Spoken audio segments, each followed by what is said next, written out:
ये आकाशवाणी रायपुर है। प्रादेशिक समाचार बुलेटिन के साथ मैं राहुल सिन्हा।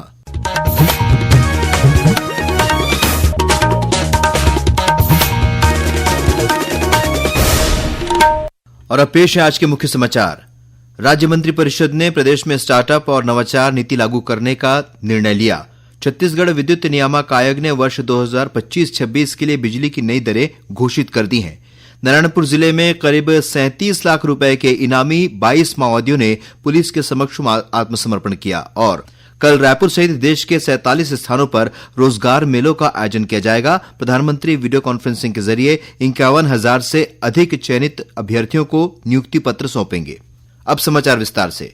मुख्यमंत्री विष्णुदेव साय की अध्यक्षता में आज मंत्रालय में आयोजित कैबिनेट की बैठक में अनेक महत्वपूर्ण निर्णय लिए गए। मंत्रिपरिषद द्वारा राष्ट्रीय राजधानी क्षेत्र की तर्ज पर छत्तीसगढ़ राजधानी क्षेत्र के विकास के लिए संबंधित प्राधिकरण की स्थापना के लिए विधेयक के प्रारूप का अनुमोदन किया गया। यह प्राधिकरण रायपुर, दुर्ग, भिलाई और नवा रायपुर में तेजी से बढ़ती आबादी और शहरीकरण को देखते हुए इस क्षेत्र के सुव्यवस्थित और योजनाबद्ध विकास के लिए कार्य करेगा। राष्ट्रीय राजधानी क्षेत्र की तर्ज पर छत्तीसगढ़ राजधानी क्षेत्र स्टेट कैपिटल रीजन के विकास के लिए संबंधित प्राधिकरण की स्थापना हेतु विधेयक के प्रारूप का अनुमोदन किया गया। रायपुर, दुर्ग, भिलाई और नया रायपुर, अटल नगर में तेजी से बढ़ती आबादी और शहरीकरण को देखते हुए इस क्षेत्र के सुव्यवस्थित और योजनाबद्ध विकास के लिए यह प्राधिकरण कार्य करेगा। इस तरह राजधानी क्षेत्र विकास प्राधिकरण छत्तीसगढ़ के शहरी क्षेत्रों को बेहतर, सतत और सुव्यवस्थित बनाने में मदद करेगा। कैबिनेट बैठक में जनजातीय समूहों और अन्य वंचित वर्गों के गरीब युवा, महिलाओं और तृतीय लिंग के लोगों के संस्थागत विकास के लिए छत्तीसगढ़ शासन और pan IIT alumni reach for India foundation के मध्य संयुक्त उद्यम कंपनी के गठन को मंजूरी प्रदान की गई है। मंत्रिपरिषद ने राज्य के युवाओं को स्टार्टअप और नवाचार के जरिए सशक्त बनाने के लिए छात्र स्टार्टअप और नवाचार नीति लागू करने का एक महत्वपूर्ण निर्णय लिया है। इस नीति का लक्ष्य राज्य के 100 तकनीकी संस्थानों के 50,000 छात्रों तक पहुंच बनाना है। इसके अलावा आज मंत्रिपरिषद ने राज्य विधानसभा के आगामी मानसून सत्र में प्रस्तुत किए जाने वाले एक विधेयक और 7 संशोधन विधेयकों के प्रारूप का अनुमोदन किया। छत्तीसगढ़ विद्युत नियामक आयोग ने वर्ष 2025-26 के लिए बिजली की नई दरें घोषित कर दी हैं।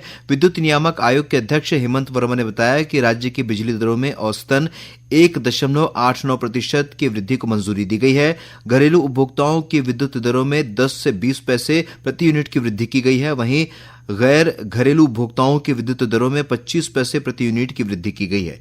नई दरें 1 जुलाई से लागू हो गई हैं। आयोग ने यह निर्णय राज्य की बिजली उत्पादन, पारेषण, वितरण कंपनियों और भार प्रेषण केंद्र की वार्षिक राजस्व आवश्यकता के मूल्यांकन के बाद लिया है। नारायणपुर जिले में आज 22 माओवादियों ने पुलिस के समक्ष आत्मसमर्पण किया है। जिले के पुलिस अधीक्षक रॉबिन्सन गुड़िया ने बताया कि इन माओवादियों पर कुल 37,50,000 रुपए का इनाम घोषित था। आत्मसमर्पण करने वालों में 8 महिला माओवादी भी शामिल हैं। कुल 22 माओवादियों ने नारायणपुर जिले में पुलिस के सामने आत्मसमर्पित किया है। इसमें मुख्य रूप से जो DVC सुखलाल, जिसने कुतुल एरिया कमेटी को काफी समय से इंचार्ज रहा है, उसने सरेंडर किया अपनी वाइफ के साथ। बाकी 1 DVCM, 3 ACM, 5 पार्टी मेंबर्स के रैंक के थे और बाकी RPC एवं अन्य नक्सल सहयोगियों ने सरेंडर किया है।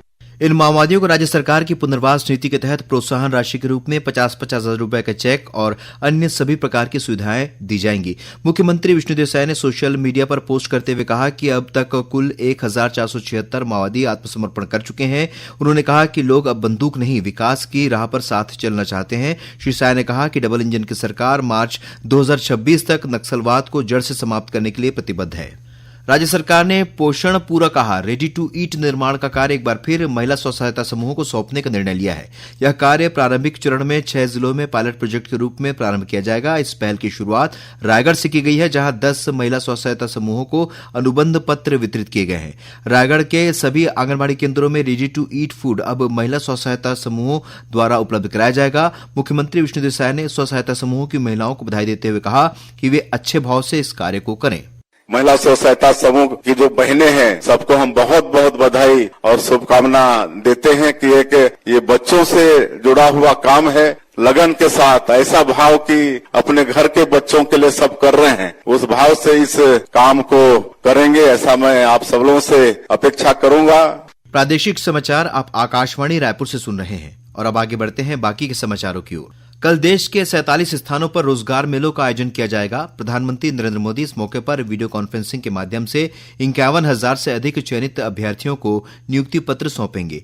इसी कड़ी में दक्षिण पूर्व मध्य रेलवे के रायपुर मंडल द्वारा WRS कॉलोनी में रोजगार मेले का आयोजन किया जाएगा, जिसमें छत्तीसगढ़ सहित अन्य राज्यों के 72 अभ्यर्थियों को नियुक्ति पत्र प्रदान किए जाएंगे। इस कार्यक्रम के मुख्य अतिथि केंद्रीय राज्य मंत्री दुर्गादास उइके होंगे। इस अवसर पर सांसद बृजमोहन अग्रवाल और अन्य जनप्रतिनिधि भी उपस्थित रहेंगे। देश भर में इन दिनों केंद्रीय और सशस्त्र पुलिस बलों द्वारा मेगा ट्री प्लांटेशन ड्राइव का आयोजन किया जा रहा है और इसी कड़ी में आज केंद्रीय औद्योगिक सुरक्षा बल भिलाई इस्पात संयंत्र के भिलाई यूनिट द्वारा पौधारोपण कार्यक्रम चलाया गया। CISF के उप महानिरीक्षक नागेंद्र नाथ त्रिपाठी ने अमरूद का पौधा लगाकर वृक्षारोपण की शुरुआत की। इस अवसर पर श्री त्रिपाठी ने कहा कि CISF औद्योगिक सुरक्षा के साथ पर्यावरण संरक्षण की दिशा में भी महत्वपूर्ण भूमिका निभा रहा है। विकास के साथ साथ हमें ये भी सुनिश्चित करना है कि हमारा पर्यावरण भी स्वस्थ रहे और हम अपने आने वाली पीढ़ियों को एक स्वस्थ वातावरण दे पाएं। इसी को ध्यान में रखते हुए हमारी जितनी भी यूनिट्स हैं सब जगह पे विशेषकर बरसात के मौसम में हम लोग वृक्षारोपण का प्रोग्राम प्रतिवर्ष किया जाता है। जो पुराने सालों में वृक्ष लगाए गए हैं उनका रखरखाव ठीक से हो रहा है या नहीं हो रहा है, किसी कारणवश अगर कोई वृक्ष सूख गया है तो उसको रिप्लेस करके उसकी जगह दूसरा, इन सब चीजों पर ध्यान दिया जाता है। पौधारोपण कार्यक्रम के अवसर पर केंद्रीय औद्योगिक सुरक्षा बल भिलाई इस्पात संयंत्र भिलाई यूनिट के कमांडेंट अभिजीत कुमार सहित CISF के वरिष्ठ अधिकारी और जवान मौजूद थे। कबीरधाम जिले में आज बोरवेल वाहन की खाई में गिरने से 5 लोगों की मौत हो गई है, वहीं 4 अन्य लोग घायल हो गए हैं और अधिक जानकारी दे रहे हैं हमारे कबीरधाम संवाददाता। शहडोल से बेमेतरा आ रही एक बोर गाड़ी की अचानक ब्रेक फेल हो गया, जिससे गाड़ी अनियंत्रित होकर ग्राम चाटा मोड़ के पास करीब 50 फीट खाई में गिर गई। इस हादसे में घटना स्थल पर ही 3 लोगों की मौत हो गई और गंभीर रूप से घायल 6 लोगों में से 2 की सांसें अस्पताल पहुंचते पहुंचते ही थम गई। एडिशनल SP पंकज पटेल ने 5 लोगों की मौत की पुष्टि करते हुए बताया कि घायलों व शवों को वाहन से बाहर निकालकर सामुदायिक स्वास्थ्य केंद्र कुकदूर भेजा गया, जहाँ उनका इलाज चल रहा है। मृतकों में 4 जसपुर जिले के और 1 तमिलनाडु के नामकल जिला के निवासी के रूप में पहचान की गई है। सुरेश चंद्र श्रीवास्तव, आकाशवाणी समाचार, कवर्धा। मुख्यमंत्री विष्णुदेव साय ने इस सड़क दुर्घटना पर गहरा दुख व्यक्त किया है। उन्होंने घायलों की समुचित चिकित्सा और आवश्यक मदद के निर्देश जिला प्रशासन को दिए हैं। उधर कोंडागांव जिले के पासंगी गांव में आज स्कूल बस को एक तेज रफ्तार 4 पहिया वाहन ने टक्कर मार दी। इस हादसे में 12 बच्चे घायल हो गए हैं, जिनमें से 2 बच्चे गंभीर हैं। सभी घायलों को फरसगांव सामुदायिक स्वास्थ्य केंद्र में भर्ती कराया गया है। श्रोताओं, प्रादेशिक समाचार एकांश का समसामयिक विषयों पर आधारित कार्यक्रम बातों बातों में इस बार बारिश के मौसम में होने वाले बीमारियों और उनके बचाव पर एम्स रायपुर के डॉक्टर तुषार भरत जगझापे से ली गई भेंटवार्ता का प्रसारण किया जाएगा। इस कार्यक्रम का प्रसारण कल 12 जुलाई को FM चैनल पर सुबह 9 बजे से और प्राइमरी चैनल पर सुबह 10:30 बजे से किया जाएगा। इसे छत्तीसगढ़ स्थित आकाशवाणी के सभी केंद्र रिले करेंगे। और अब पेश है मौसम का हाल। मौसम विभाग के अनुसार अगले 24 घंटों में प्रदेश के मध्य और दक्षिणी हिस्से में वर्षा की गतिविधि में कमी आने की संभावना है। हालांकि उत्तर छत्तीसगढ़ के कुछ हिस्सों में भारी वर्षा हो सकती है। इस बीच प्रदेश में पिछले कुछ दिनों से हो रही लगातार बारिश से कई नदी नाले का जलस्तर बढ़ा हुआ है। कोरबा जिले के पाली विकास खंड में मड़वा मोहा से लोहड़िया के बीच नाले के ऊपर बनी पुलिया तेज बारिश में बह गई है। इसी जिले के ग्राम रजकम्मा में बीते करीब 6 दिनों से बिजली आपूर्ति प्रभावित होने के कारण ग्रामीणों ने बिलासपुर अंबिकापुर राष्ट्रीय राजमार्ग पर चक्का जाम कर दिया। और अब कुछ समाचार संक्षेप में। भगवान शिव की आराधना का पवित्र श्रावण मास आज से शुरू हो गया है। मुख्यमंत्री विष्णुदेव साय ने श्रावण मास के शुभारंभ अवसर पर प्रदेशवासियों को शुभकामनाएं दी हैं। छत्तीसगढ़ स्टेट पावर कंपनीज में 50,000 छायादार और फलदार वृक्ष लगाने के लिए अभियान की शुरुआत पावर कंपनी के अध्यक्ष डॉक्टर रोहित यादव ने की और राज्य शिक्षक सम्मान स्मृति पुरस्कार 2025 के लिए शिक्षकों से 30 जुलाई तक ऑनलाइन आवेदन आमंत्रित किए गए हैं।